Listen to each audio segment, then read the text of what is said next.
Salut! Haideți să-ți arăt un produs Tesla. Da, este un magnet de la un producător de echipamente electronice cu denumirea Tesla.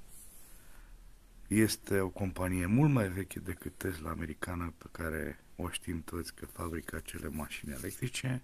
Ok, nu este Tesla american, este Tesla din Cehia. Este o companie din Cehia care undeva în 1946 se schimbă din denumirea de Electra în denumirea de Tesla. Așa au decis comuniștii la acea vreme.